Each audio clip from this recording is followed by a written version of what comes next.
If you're a business owner or senior professional carrying anywhere between 25% to 30% body fat, getting properly lean is going to take months and not weeks. As a rough guide, if you were sitting around 20% body fat, it could take 3 to 5 months. If you were sitting at 25%, maybe 5 to 8 months. And 30% and above, it could take the better part of the year. But these numbers are only a starting point. Because if you came to me and asked, how long would it take for me to get lean? I wouldn't just look at your body weight, put it into a calorie calculator and give you a deadline. I'd want to understand what you're actually starting with. What's happening underneath the excess body fat? What might make losing it easier or harder for you? And what we actually want your body to look like and perform like at the end. My name is Harsha, and through Legacy Health, I help business owners, entrepreneurs, and executives improve their health using diagnostics, personalized nutrition, training, and recovery. And if getting lean is one of your goals, there are 5 things I'd establish before giving you a proper timeline. So the first place I'd start off with is, what are you actually starting with? I'd want to understand your body composition, an accurate representation of it. And we do that by first starting with a DEXA scan. Now, a DEXA scan is by far the most accurate way you can measure the various components of your body composition, aside from an MRI. So let's say, for example, you weigh 180 pounds. What are those 180 pounds actually made of?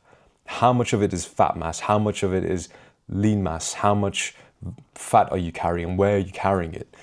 And more importantly, how much visceral fat are you carrying around your organs? And for those of you that don't know, visceral fat is the kind of fat that you can't see, that you can't pinch. It binds around your organs and causes a whole host of issues, starting with inflammation.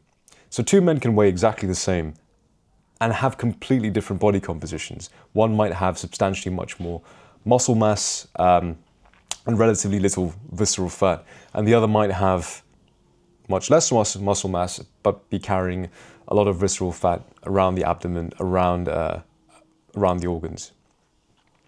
And so those are not the same starting point. So instead of simply saying I need to lose 30 pounds, I can start thinking in terms of how much fat actually needs to come off, how much lean tissue do we want to preserve, and what does a sensible target for body composition look like for you?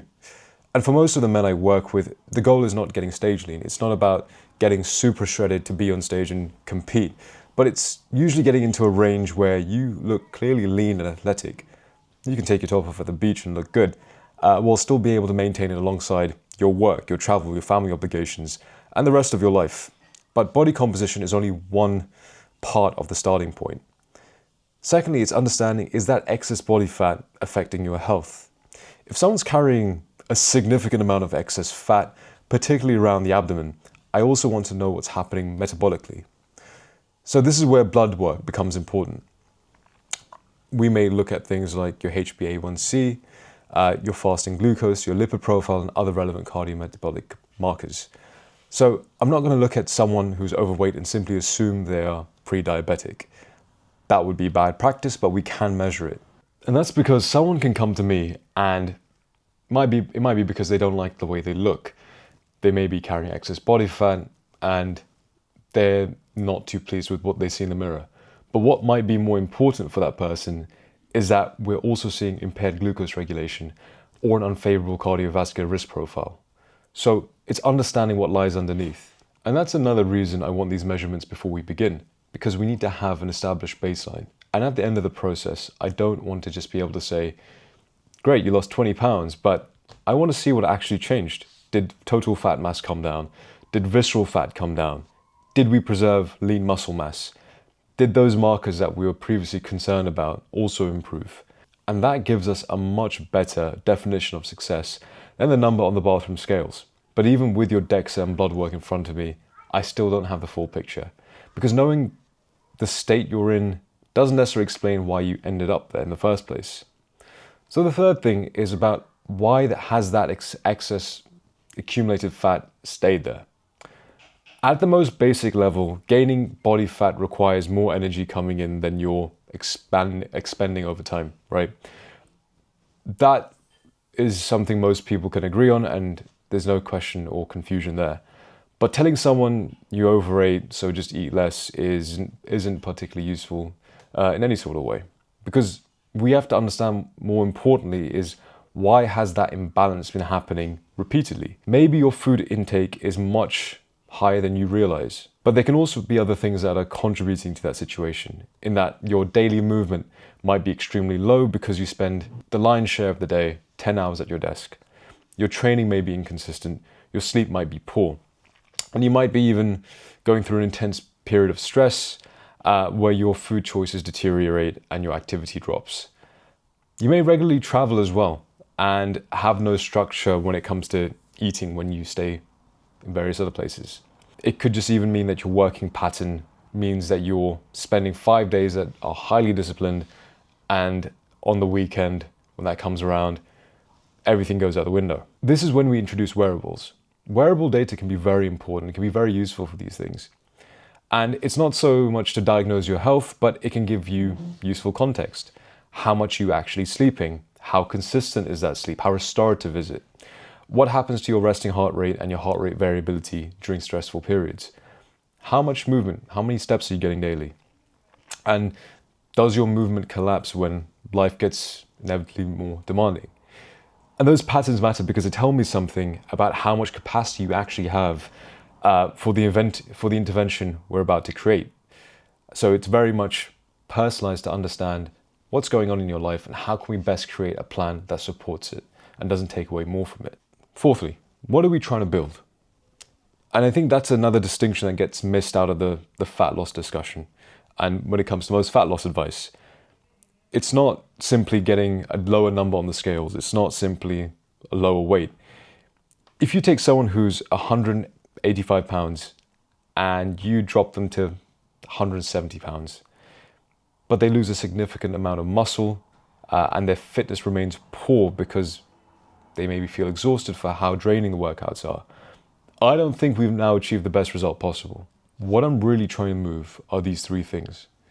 Fat mass has to come down. Your muscle mass has to be maintained or, where possible, increased. And your cardiovascular capacity goes up. So nutrition has to create those conditions for fat loss to happen.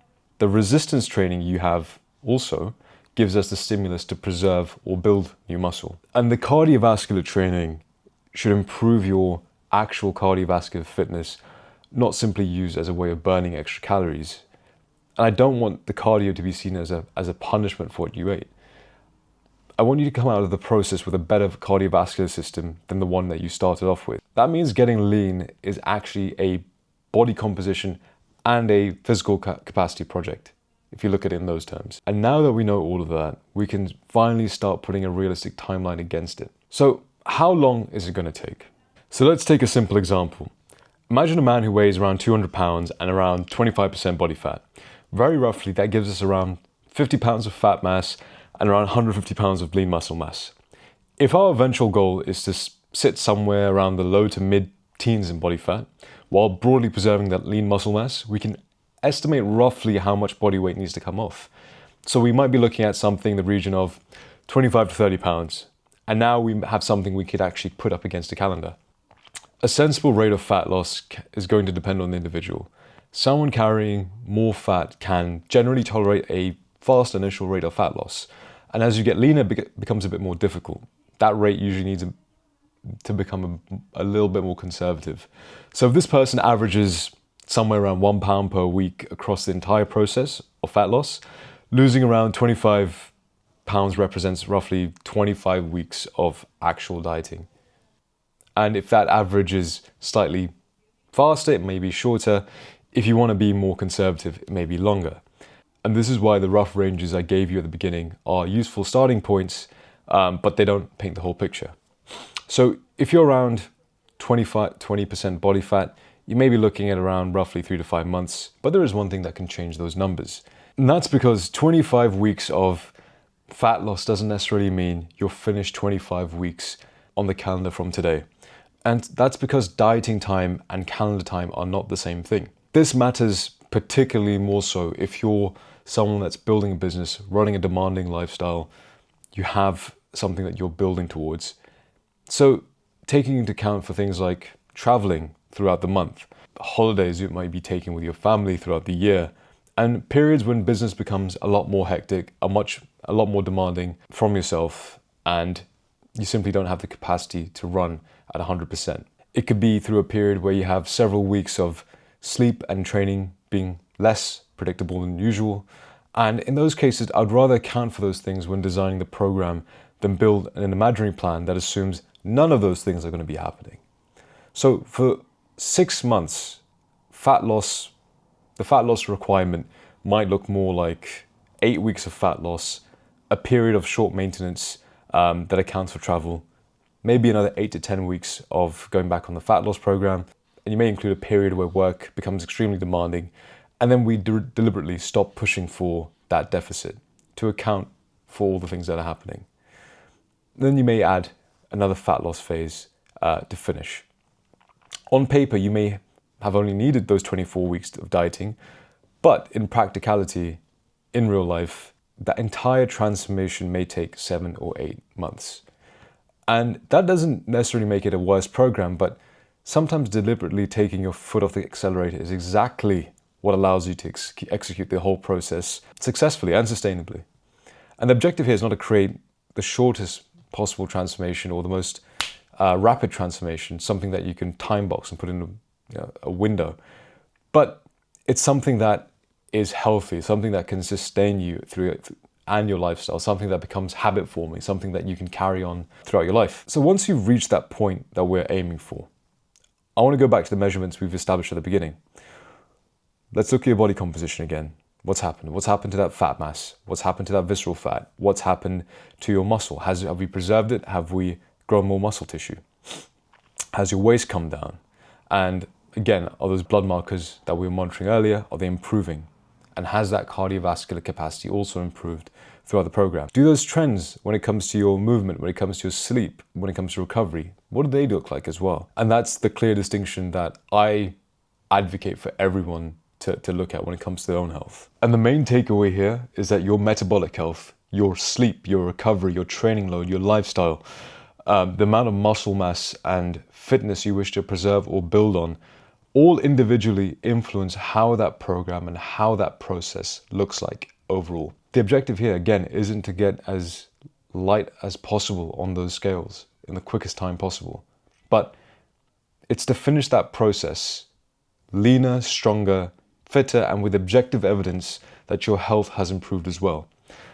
And if you're a business owner, an entrepreneur, an executive, someone that's building something at the cost of your health, and you know you need to get leaner and you don't exactly know where to start, where you're starting from, what needs to be fixed first, or how to build a process around your life, this is exactly what we do at Legacy Health. This is what we help our clients with.